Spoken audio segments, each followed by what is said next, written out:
اے کربلا اے کربلا اے کربلا اے کربلا اے کربلا اے کربلا اے کربلا۔ میٹھے میٹھے اسلامی بھائیوں، حضرت مسلم بن عقیل بھی شہید ہو گئے، آپ کے شہزادے بھی شہید ہو گئے۔ امام حسین آخر وقت تک حضرت مسلم بن عقیل کو فکر یہ کھائی جا رہی تھی کہ میں نے خط لکھ دیا ہے، ان ظالموں نے میرا یہ حال کیا ہے تو میرے امام کا حال کیا کریں گے۔ اور امام تو جنگ لڑنے بھی نہیں آ رہے، وہ تو اپنے بچوں کو لے کر ایک یہ ذہن بنا کر آ رہے ہیں کہ کوفہ والوں نے ہمیں بلایا ہے اور ہم ان کو جا کر نیکی کی دعوت دیں گے اور یہ میرے ہاتھ پر بیعت کریں گے۔ لیکن یہاں تو انہوں نے مجھے، میرے بچوں کو، سب کو مار ڈالنے کی نیت کر لی ہے۔ امام عالی مقام امام حسین رضی اللہ تعالیٰ عنہ جس دن حضرت مسلم بن عقیل شہید ہوتے ہیں، یہ واقعہ 3 ذی الحجہ کا ہے، اور امام حسین کوفہ کی طرف روانہ ہو جاتے ہیں۔ اب حضرت مسلم بن عقیل کا جب خط آ چکا تھا، امام علی مقام روانہ ہو چکے تھے، کئی صحابہ نے روکنے کی کوشش کی، حضور آپ اصرار نہ کریں، آپ نہ جائیں کربلا، آپ کوفہ نہ جائیں۔ لیکن امام علی مقام نے اپنا سفر شروع کر دیا۔ 82 نفوس تھے، 82 آپ کے خاندان کے افراد تھے۔ اہل بیت کا یہ چھوٹا سا قافلہ کعبہ سے اب جدا ہو رہا ہے۔ طواف کیا گیا، الوداعی طواف کیا گیا، خانہ کعبہ کے پردوں سے لپٹ لپٹ کر قافلے والے روتے رہے۔ ان کی گرم آہوں اور دل دہلانے والے نالوں نے مکہ مکرمہ کے باشندوں کو مغموم کر دیا۔ مکہ مکرمہ کا بچہ بچہ اہل بیت کے اس قافلے کو حرم شریف سے رخصت ہوتا دیکھ کر آپ دیدہ اور مغموم ہو رہا تھا، غمگین ہو رہا تھا۔ اے میرے میٹھے اسلامی بھائیوں، اب جیسے ہی آگے بڑھتے ہیں، بڑی عجیب بات ہوتی ہے کہ ذات عرق کے مقام پر بشیر ابن غالب اسدی مکہ مکرمہ کوفہ سے آتے ہوئے ملے، یعنی وہ کوفہ سے آ رہے تھے۔ حضرت امام نے ان سے اہل عراق کے جب حال دریافت کیا تو انہوں نے کیا عرض کیا کہ حضور، ان کے قلوب تو آپ کے ساتھ ہیں مگر تلواریں بنی امیہ کے ساتھ ہیں، اور خدا جو چاہتا ہے کرتا ہے، یفعل اللہ ما یشاء۔ حضرت امام نے فرمایا سچ ہے، ایسی ہی گفتگو فرزدق یا فرزوق شاعر سے ہوئی۔ میرے میٹھے اسلامی بھائیوں، اب عبداللہ بن مطیع سے راستے میں ملاقات ہوتی ہے۔ وہ حضرت امام کو بڑا سمجھاتے رہے، عرض کرتے رہے کہ حضور نہ جائیں۔ حضرت امام نے کیا کہا؟ لن یصیبنا الا ما کتب اللہ لنا، ہمیں وہی مصیبت پہنچ سکتی ہے جو خدا وند عالم نے ہمارے لیے مقرر فرما دی ہے۔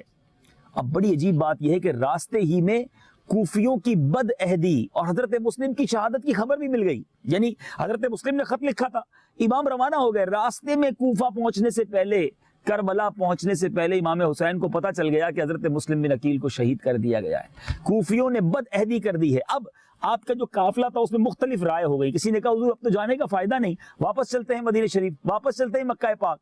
لیکن بہت لوگوں نے یہ بھی کہا کہ نہیں، ہمیں سفر جاری رکھنا چاہیے اور ہمیں واپسی کا خیال ترک کر دینا چاہیے۔ حضرت امام نے بھی اس سے اتفاق کیا اور قافلہ آگے چل دیا، یہاں تک کہ جب کوفہ 2 منزل رہ گیا تب آپ کو حر بن یزید ریاحی ملا۔ حر کے ساتھ ابن زیاد کے 1000 ہتھیار بند سوار تھے۔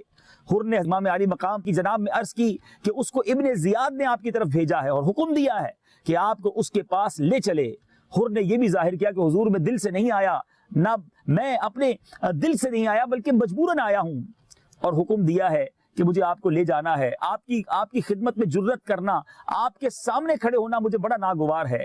حضرت امام نے حر سے فرمایا کہ میں اس شہر میں خود نہیں آیا، مجھے تو بلایا گیا ہے، تمہارے لوگوں نے، تمہارے شہر کے لوگوں نے مجھے خطوط لکھے ہیں۔ اے اہل کوفہ، اگر تم اپنے عہد و بیعت پر قائم ہو، تمہیں اپنی زبانوں کا کچھ پاس ہو تو میں تمہارے شہر میں داخل ہوں، ورنہ یہیں سے میں واپس چلا جاؤں۔ اب حر کیا کہتے ہیں؟ کہتے ہم کو تو اس کا کچھ علم نہیں کہ آپ کو خطوط لکھے گئے، التجا نامے لکھے گئے، اب نہ میں آپ کو چھوڑ سکتا ہوں نہ واپس جانے دے سکتا ہوں۔ بڑا عجیب معاملہ ہو گیا، راستے میں روک لیا گیا۔ ابھی کوفہ کچھ دور ہے، وہ جگہ کون سی تھی وہ بھی آپ کو بتائیں گے۔ چلتے ہیں حضرت حر کے مزار پر۔ یہ حر، حضرت حر کیسے بن گئے؟ یہ حر کا مزار کیسے بن گیا؟ حر تو امام علی مقام کو روکنے آئے تھے، لیکن آج ان کے مزار پر زائرین حاضری دیتے ہیں۔ کہ زندگی میں کبھی ایسا بدلاؤ بھی آتا ہے؟ جی ہاں، جب انسان اپنے خیالات بدل لے، اپنی سوچ بدل لے، ظالم کا ساتھ دینے کی بجائے مظلوم کا ساتھی بن جائے اور اہل بیت اطہار کی غلامی اختیار کر لے اور اپنی جان ان کے قدموں پہ قربان کر لے، تو پھر مقام کیسا ملتا ہے۔ آئیے چلتے ہیں حضرت حر کے مزار پر، اور یہ بات وہیں سے آگے شروع کریں گے کہ پھر کیا ہوا۔ حضرت حر اور امام علی مقام کے درمیان. دیکھتے رہیے سلسلہ کربلا قدم بقدم. صلو علی الحبیب صلی اللہ تعالی علی محمد صلی اللہ علیہ وسلم. میٹھے میٹھے اسلامی بھائیوں، مدنی چینل کے ناظرین، الحمدللہ حضرت حر رضی اللہ تعالیٰ عنہ کے روضے پر پہنچے. کربلا سے تقریباً 20 کلومیٹر کا فاصلہ ہے. آئیے ان کے مزار پر چلتے ہیں، دیدار بھی کرتے ہیں اور انشاءاللہ ان کی سیرت بھی وہیں سے بیان کرتے ہیں. مقامات مقدسہ،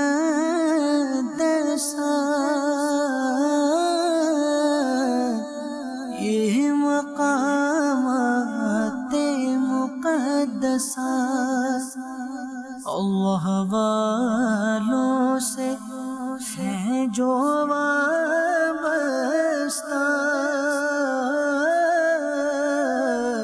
ہر جگہ چیکنگ کا انتظام بڑا اچھا ہے اور ظاہر ہونا بھی چاہیے. اور چیکنگ کرواتے وقت جو ہے نا اس کو اپنی تذلیل نہیں سمجھنا چاہیے. کچھ لوگ خواہ مخواہ اس کو جو برا فیل کر جاتے ہیں. ایئرپورٹ پر بھی تو چیکنگ ہوتی ہے. اگر کسی مسجد میں کسی ادارے میں جاتے ہوئے ہماری چیکنگ ہو رہی ہے تو اگر اس کو پازیٹیو لیں تو یہ تو ہماری حفاظت ہے نا. ہو سکتا ہے کوئی ایسا شخص بھی آ رہا ہو جس کی چیکنگ ضروری ہو، جو کسی اور غلط ارادے سے آیا ہے. تو ہمیں تو بلکہ یہ دیکھنا چاہیے کہ جہاں چیکنگ ہوتی ہے اس کو مزید سیکیور علاقہ سمجھیں اور اس میں کبھی بھی ناراض نہیں ہونا چاہیے. اچھی نیتوں کے ساتھ آگے بڑھ کر چیکنگ کروا لینی چاہیے. اللہ والوں سے ہے جو وابستہ،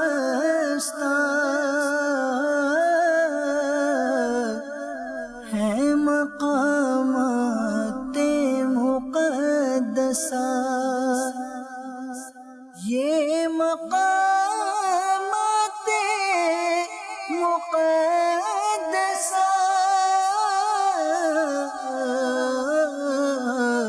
اللہ والوں سے ہے جو وابستہ، ہے مقامات مقدسہ. الحمدللہ رب العالمین والصلاة والسلام علی سید المرسلین. اما بعد فاعوذ باللہ من الشیطان الرجیم. بسم اللہ الرحمن الرحیم. میٹھے میٹھے اسلامی بھائیوں اور مدنی چینل کے ناظرین، کچھ شخصیات سے ایک انسیت سی ہو جاتی ہے. ملاقات نہیں ہوئی ہوتی، دیدار نہیں ہوا ہوتا، مگر جب ان کے بارے میں سنتے ہیں تو محبت دل میں گھر کر جاتی ہے. ایک ایسا ہی کردار کربلا کے میدان کا حضرت حر بن یزید رضی اللہ تعالیٰ عنہ. یقیناً آپ کے روضے پر میری بھی مجھے یاد پڑتا ہے کہ شاید یہ پہلی حاضری ہے اور آپ کی سیرت کو کئی بار پڑھا، بیانات میں سنا اور عقل حیران ہو جاتی ہے کہ کس طرح آپ نے اپنے آپ کو ایک یوں سمجھیے کہ یزیدی لشکر سے نکالا، شیطانی کاموں سے نکالا اور حسینی لشکر میں شامل ہوئے. اس واقعے کو ضرور بیان کریں گے. واقعہ کربلا آگے بڑھتا جا رہا ہے. کربلا والوں نے اپنے خیمے لگا دیے ہیں، جنگ کی تیاریاں ہیں. اس سے پہلے کہ خاندان نبوت کے چشم و چراغ تلوار اٹھائیں اور دشمنوں کے سامنے جائیں، ایک ایک کر کے اہل بیت اطہار کے گویا غلام حاضر ہونے لگے. قریبی ایک گاؤں تھا. اس سے پہلے کہ حضرت حر بن یزید کی سیرت بیان کی جائے، اس گاؤں میں ایک بڑا عجیب واقعہ ہونے لگا. معاملہ یہ تھا کہ حضرت وہب ابن عبداللہ کلبی، یہ بنی کلب کے بڑے ہی خوبصورت نیک سیرت حسین نوجوان تھے. بہاروں کے دن تھے، صرف 17 روز شادی کو ہوئے تھے. ابھی زندگی کی یوں سمجھیے کہ خوشیاں منا رہے تھے اور آپ کی والدہ جو کہ ایک بیوہ عورت تھی، جن کی ساری کمائی یہی ایک نوجوان تھے، یعنی یہی ایک اکلوتا بیٹا تھا. اس مشفق ماں نے اپنے پیارے بیٹے کے گلے میں باہیں ڈال کر رونا شروع کر دیا. بیٹا حیرت میں ماں سے پوچھتا ہے، ماں کیوں رو رہی ہو؟ کیا مجھ سے کوئی نافرمانی ہو گئی ہے؟ میں نے تو ساری زندگی تمہاری فرما برداری کی ہے. ماں آنسو مت بہاؤ، مجھے بتاؤ کیا چاہتی ہو. تو ماں کیا کہتی ہے کہ اے میرے بیٹے، تو ہی میرے دل کا قرار ہے، تو ہی میری جان کا چین ہے. ایک دم تیری جدائی اور ایک لمحہ تیرا افتراق مجھے برداشت نہیں ہو سکتا. اے جان مادر، میں نے تجھے اپنا خون جگر پلایا ہے. آج مصطفیٰ علیہ السلام کا جگر گوشہ، خاتون جنت کا نونہال، دشت کربلا میں مبتلا مصیبت و جفا ہے. پیارے بیٹے، کیا تجھ سے نہیں ہو سکتا کہ تو اپنا خون ان پر نثار کر دے اور اپنی جان ان کے قدموں میں قربان کر ڈالے؟ اس بے غیرت زندگی پر ہزار تف ہے کہ ہم زندہ رہیں اور سید عالم علیہ السلام کا لاڈلا ظلم و جفا کے ساتھ کربلا میں شہید کر دیا جائے. اگر تجھے میری کچھ محبتیں یاد ہوں، تیری پرورش میں جو میں نے محنتیں اٹھائی ہیں ان کو تم بھولا نہ ہو، تو اے میرے چمن کے پھول، تو حسین کے سر پر صدقے ہو جا. وہب نے کہا، اے میری ماں، یہ میری خوشبختی ہے کہ یہ جان شہزادہ کونین پر فدا ہو جائے اور اللہ کرے کہ یہ ناچیز ہدیہ آقا قبول فرما لے، میں دل و جان سے آمادہ ہوں، مگر ماں مجھے ایک لمحے کی اجازت دو۔ میری بیوی 17 دن ہی ہوئے ہیں میری بیوی بنی ہے، میری زوجہ بنی ہے، اس نے اپنے ارمان میرے ساتھ باندھے ہیں، میں ایک بار اس سے بات کر لوں۔ دیکھیں ماں بھی کیسی تھی، ماں کہتی بیٹا عورتیں ناقص العقل ہوتی ہیں، تم اپنی زوجہ کے پاس جاؤ گے، وہ زوجہ ہو سکتا ہے تمہیں بہت سارے واسطے دے، اپنی بیوگی کا اور اپنی تنہائی کا رونا روئے اور تم اپنے ارادے سے متزلزل ہو جاؤ۔ کہتا ہے ماں اب اہل بیت اطہار کی محبت دل میں ایسی گھر کر گئی ہے کہ اب اس ارادے کو تو کوئی نہیں ہلا سکتا، بس ایک بار اپنی بیوی سے ملاقات کرنا چاہتا ہوں۔ اب میرے میٹھے اسلامی بھائیوں ذرا غور کیجئے خاندان کیسا تھا، اہل بیت سے محبت کیسی تھی۔ وہ نوجوان اپنی زوجہ کے پاس آتے ہیں اور کہتے ہیں کہ اے میری زوجہ، ابھی مجھے خبر ملی ہے کہ فرزند رسول صلی اللہ تعالی علیہ وسلم میدان کربلا میں بے یار و مددگار ہیں، ان پر غداروں نے نرغہ کیا ہوا ہے، میری تمنا ہے کہ ان پر جان نثار کروں۔ یہ سن کر نئی نویلی دلہن نے امید بھرے دل سے ایک آنکھ کھینچی اور کہنے لگی اے میرے آرام جاں، افسوس کہ میں آپ کا اس جنگ میں ساتھ نہیں دے سکتی، شریعت اسلامیہ نے عورتوں کو حرب کے لیے جنگ کے لیے میدان میں آنے کی اجازت نہیں دی ہے، افسوس اس سعادت میں میرا حصہ نہیں کہ میں بھی آپ کے ساتھ اپنی جان نواسہ رسول پر اور ان کے خاندان والوں پر قربان کروں۔ ابھی تو جی بھر کے میں نے آپ کا چہرہ بھی نہیں دیکھا ہے اور آپ نے جنتی چمنستان کا ارادہ کر لیا ہے، وہاں حوریں آپ کی خدمت کے لیے آرزو مند ہوں گی، بس مجھ سے ایک وعدہ کر لیجئے کہ سرداران اہل بیت کے ساتھ جنت میں آپ کے لیے بے شمار نعمتیں حاضر کی جائیں گی، بہشتی حوریں جو ہے آپ کی خدمت کے لیے حاضر ہوں گی، اس وقت مجھے نہ بھول جائیے گا۔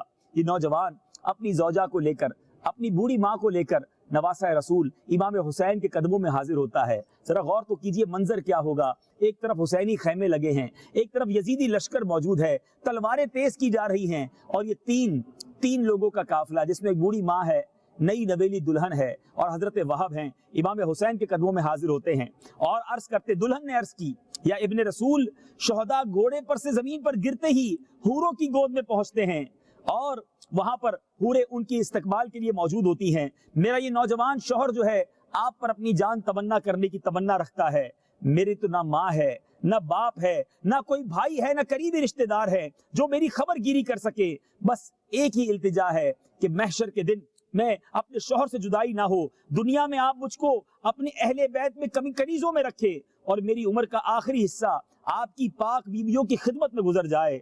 حضرت امام حسین کے سامنے سارے عہد و پیما ہو گئے، ماں بھی کیسی ماں تھی، زوجہ بھی کیسی زوجہ تھی کہ اپنے ہاتھوں سے تیار کر کے اپنے شوہر کو اور ماں اپنے نوجوان بیٹے کو امام حسین کے قدموں پر قربان ہونے بھیج رہی ہیں۔ اے میرے میٹھے اسلامی بھائیوں، اب نوجوان گویا دولہا بن کر لشکر میں آگے جاتے ہیں اور کیا خوبصورت شعر پڑھتے ہیں، امیر حسین و نعم الامیر لہو لمعۃ کالسراج المنیر۔ اب میرے میٹھے اسلامی بھائیوں، جب یہ تلوار لے کر آگے بڑھتے ہیں، کئی دشمنوں کو واصلے یوں سمجھے دنیا سے ان کے گردنیں اڑائی، ان کو قتل کیا، نئی نویلی دلہن ٹک ٹکی باندھ کر دیکھ رہی ہے، آنسو بہا رہی ہے، آخر کار کئی لوگوں نے مل کر اس نوجوان کو، حضرت وہب کو شہید کیا اور حضرت وہب کا جو جسم تھا وہ زمین پر تشریف لایا۔ اے میرے میٹھے اسلامی بھائیوں، اب اس نوجوان زخموں سے چور، بالکل یوں سمجھیے کہ آخری وقت ہے، تو اپنی ماں کے قریب آ کر کہتے ماں اب تو مجھ سے راضی ہو، آخری سانسیں ہیں۔ ماں کہتی ہے، اپنے بیٹے کو گود میں لے کر کہتی ہے، اے بیٹا، بہادر بیٹا، اب تیری ماں تجھ سے راضی ہوئی۔ پھر ان کے سر کو جب قلم کر دیا گیا تو وہ سر ان کی دلہن کی گود میں لا کر رکھ دیا گیا، دلہن نے اپنے پیارے شوہر کے سر کو بوسہ دیا اور اسی وقت پروانے کی طرح اس شمع جمال پر قربان ہو گئی، اور اس دلہن نے بھی اپنے ہی شوہر کے ساتھ دنیا سے یوں سمجھیے پردہ فرمایا۔ اے میرے میٹھے اسلامی بھائیوں، سرخ روئی اسے کہتے ہیں کہ راہ حق میں سر کے دینے میں ذرا تو نے تأمل نہ کیا، اسکنکم اللہ فرادیس الجنان واغرقکما فی بحار الرحمت والرضوان، آمین بجاہ النبی الامین۔ میٹھے اسلامی بھائیوں، یہ واقعات یزیدیوں کے سامنے ہو رہے تھے، وہ یہ دیکھ رہے تھے کہ لوگ آ کر قربان ہو رہے ہیں۔ کتابوں میں لکھا کہ 50 کے قریب لوگ جو خاندان نبوت کے قافلے میں نہیں تھے، قریب کے گاؤں والے تھے، انہوں نے کہا پہلے ہم لڑیں گے، پہلے ہماری جانیں قربان ہوں گی، پھر خاندان نبوت کی باری آنی ہے، پھر اہل بیت اطہار کی باری آنی ہے۔ حضرت حر یہ تمام معاملات کو دیکھ رہے تھے اور اب ان کا دل بڑا مضطرب تھا، بڑی کیفیت عجیب تھی اور بے قراری ان کو کہیں ٹھہرنے نہیں دیتی تھی۔ کبھی وہ عمر بن سعد سے جا کر کہتے تھے تم امام کے ساتھ جنگ کرو گے تو رسول اللہ کو کیا جواب دو گے؟ عمر بن سعد کو اس کا جواب نہیں آتا تھا تو وہاں سے ہٹ کر پھر میدان میں آتے، بدن کانپ رہا تھا، چہرہ زرد تھا، پریشانی کے آثار نمایاں تھے، دل دھڑک رہا ہے۔ ان کے بھائی مصعب بن یزید نے ان کا یہ حال دیکھ کر پوچھا، اے برادر آپ تو بہت بڑے جرنیل ہیں، آپ تو بڑے بہادر ہیں، یہ پہلی جنگ نہیں ہے آپ کی، آپ نے تو بڑے بڑے خونی مناظر دیکھے ہیں، بہت سے دیو پیکر آپ کی خون آشام تلوار سے پیوندے خاک ہوئے ہیں، آپ کا یہ حال، ایسا خوف، ایسا ہراس۔ حر نے کیا کہا سنیے میٹھے اسلامی بھائی، دل لرز جاتا ہے، کہتے اے برادر یہ نبی پاک علیہ السلام کے فرزند سے جنگ ہے، اپنی عاقبت سے لڑائی ہے، میں بہشت و دوزخ کے درمیان کھڑا ہوں، جنت اور دوزخ کے درمیان کھڑا ہوں، اور دنیا مجھے پوری قوت کے ساتھ جہنم کی طرف کھینچ رہی ہے، میرا دل ہیبت سے کانپ رہا ہے۔ اسی اسنا میں امام علی مقام، امام عرش مقام، امام حسین رضی اللہ تعالیٰ عنہ نے صدا لگائی، کوئی ہے جو آج آل رسول پر اپنی جان نشاور کرے؟ سید عالم علیہ السلام کی حضوری میں وہ سرخ نہیں پائے گا۔ یہ صدا تھی کہ حضرت حر کی گویا پاؤں کی بیڑیاں کٹ گئیں، دوڑتے ہوئے حضرت امام علی مقام کے پاس جاتے ہیں اور کیا کہتے ہیں کہ حضور کریم نے کرم سے بشارت دی ہے، جان فدا کرنے کا ارادہ ہے۔ گھوڑا دوڑا کر امام علی مقام کے پاس پہنچے اور آپ کے نیاز مندوں کے طریقے پر آپ کی رکاب تھامی اور عرض کی کہ اے ابن رسول، فرزند بطول میں وہی حر ہوں جو پہلے آپ کے مقابل آیا تھا اور جس نے آپ کو اس میدان بیابان میں روکا تھا، اپنی جسارت پر بڑا شرمندہ ہوں، خجالت مجھے سر اٹھانے نہیں دیتی، آپ کی قریبانہ صدا سن کر امیدوں نے ہمت بندائی تو حاضر ہو گیا ہوں، آپ کے کرم سے کیا بعید کہ میرے جرم معاف فرما دے اور اپنے غلاموں میں مجھے شامل فرما لے اور اہل بیت پر اپنی جان قربان کرنے کی مجھے اجازت دے دیں۔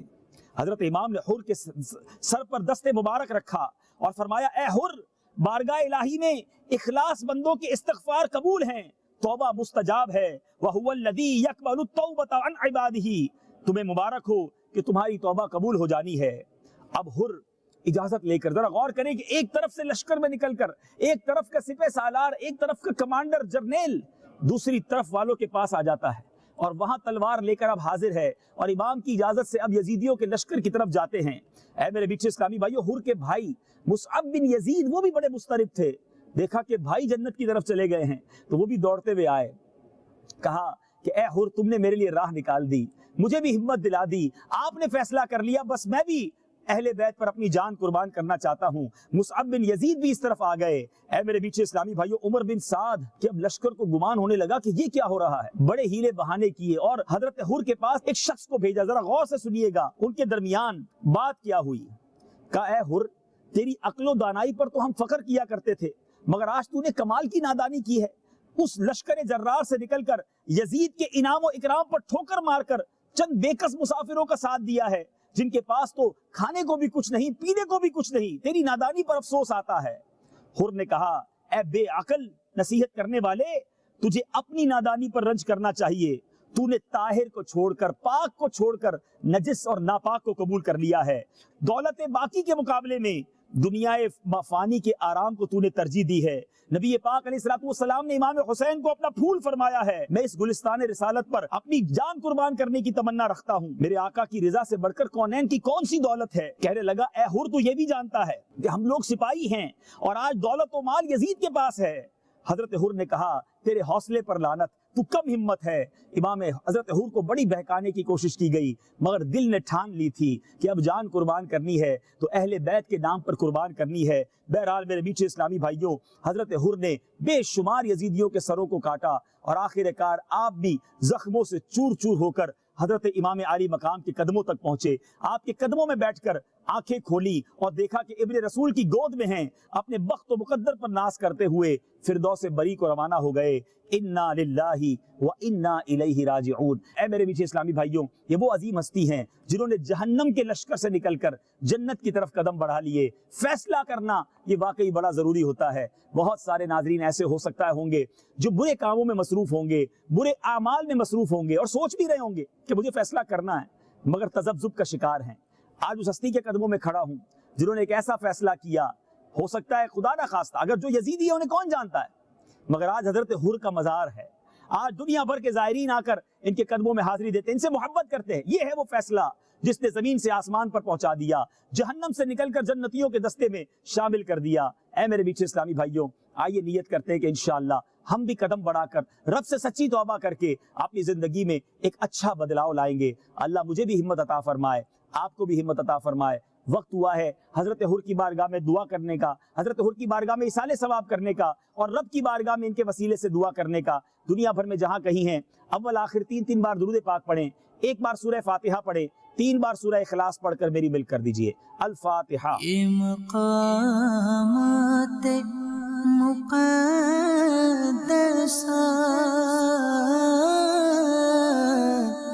یہ مقامات مقدسہ۔ الحمدللہ رب العالمین والصلاة والسلام علی سید الانبیاء والمرسلین، جزا اللہ عنا سیدنا و مولانا محمد صلی اللہ تعالی علیہ وسلم ما هو اہلہ۔ یا ارحم الراحمین، یا ارحم الراحمین، یا ارحم الراحمین۔ ہم نے جو تلاوت قرآن مجید کی جو بیان سنا گیا، یا ارحم الراحمین، اس میں جو غلطی کوتاہی اسے معاف فرما دے۔ اے مالک و مولا، اسے پاک و صاف فرما کر اپنی بارگاہ میں شرف قبولیت عطا فرما۔ آمین آمین۔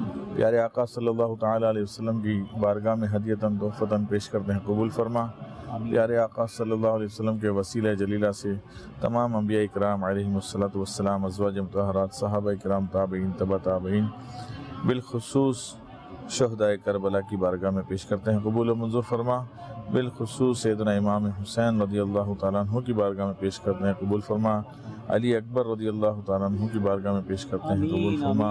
علی اصغر رضی اللہ تعالیٰ عنہ کی بارگاہ میں پیش کرتے ہیں، قبول و منظور فرما۔ یا ارحم الراحمین، سیدنا حضرت حر رضی اللہ تعالیٰ عنہ کی بارگاہ میں پیش کرتے ہیں، قبول فرما۔ یا ارحم الراحمین، ہم سب کے والدین کو پیش کرتے ہیں، قبول فرما۔ اے مولا کریم، حضرت آدم علیہ السلام سے لے کر قیامت تک آنے والے تمام مرد عورت مسلمانوں کو اس کا ثواب پیش کرتے ہیں، قبول و منظور فرما۔ اے مولا کریم، کربلا شریف کی حاضری کو قبول فرما۔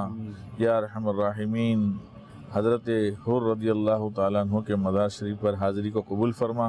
یا ارحم الراحمین، یہاں کی برکتیں عطا فرما۔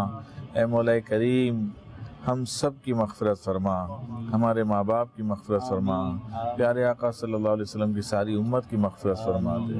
اے مولا کریم، ہمیں نیک بنا دے، ماں باپ کا فرما بردار بنا دے، سچا عاشق رسول بنا دے۔ اے مولا کریم، ہماری تمام بیماریاں دور فرما دے، پریشانیاں دور فرما دے، مصیبتیں دور فرما دے، بے روزگاریاں دور فرما دے، رزق حلال آسان عطا فرما، رزق حرام سے ہم سب کو بچا۔ اے مولا کریم، جن بہنوں کے رشتوں کی رکاوٹیں ہیں، نیک رشتے عطا فرما دے۔ جن بھائیوں کے رشتوں کی رکاوٹیں ہیں، نیک رشتے عطا فرما دے۔ اے مولا کریم، جو بے اولاد ہیں ان کو نرینہ اولاد کی دولت سے مالا مال کر دے۔ اے مولا، جو صاحب اولاد ہیں ان کی اولادوں کو تابع فرمان کر دے۔ اے مولا کریم، روٹھوں کو منا دے، مولا بچھڑوں کو ملا دے، بے گناہ قیدیوں کو رہائی دے دے۔ اے مولا، عالم اسلام پر اپنا فضل و کرم فرما، مسلمانوں کی غیب سے مدد فرما۔ اے مولا، ملک پاکستان کو استحکام دے دے، شہر کراچی کو امن کا گہوارہ بنا دے۔ اے مولا کریم، دنیا بھر میں جہاں کہیں مسلمان پریشان ہیں، سب کی حفاظت فرما، سب کی مدد فرما، مسلمانوں کو فتح و نصرت عطا فرما۔ اے مولا کریم، اے پروردگار، ہم سب کو بار بار حج بیت اللہ کی سعادت عطا فرما، بار بار میٹھے مدینے کی بادب حاضری عطا فرما۔ اے اللہ، ہمارے شیخ طریقت امیر علیہ سنت اور تمام علماء و مشائخ کا سایہ ہمارے سروں پر تعدیر قائم فرما، ان کے علم و عمل میں برکت عطا فرما۔ اے مولا کریم، ہمیں بھی خوب خوب دعوت اسلامی کے ساتھ مدنی کام کرنے کی سعادت عطا فرما۔ اے مولا، ہم سب کو مدنی قافلوں کا مسافر بنا دے، مدنی انعامات کا عامل بنا دے۔ اے مولا، ہم سب سے راضی ہو جا، ایسا راضی ہو جا کہ کبھی بھی ناراض نہ ہو۔ کہتے رہتے ہیں دعا کے واسطے بندے تیرے، کر دے پوری آرزو ہر بے کس و مجبور کی۔ ان اللہ و ملائکتہ یصلون علی النبی يا أيها الذين آمنوا صلوا عليه وسلموا تسليما اللهم صل على سيدنا مولانا محمد وآله وأصحابه وبارك وسلم صلاة وسلام عليك يا سيدي يا سيدي يا رسول الله سبحان ربك رب العزة عما يصفون وسلام على المرسلين والحمد لله رب العالمين لا الہ الا اللہ محمد رسول اللہ صلی اللہ تعالی علیہ وسلم۔ یہ نعرہ حرکت تھا جس وقت فوج شام سے نکلا کہ دیکھو یوں نکلتے ہیں جہنم سے خدا والے، خدا ان کا تھا اور وہ تھے تسلیم و رضا والے، ہزاروں میں 72 تن تھے تسلیم و رضا والے، خدا ان کا تھا اور وہ تھے کربلا والے۔ اے کربلا اے کربلا اے کربلا اے کربلا اے کربلا اے کربلا اے کربلا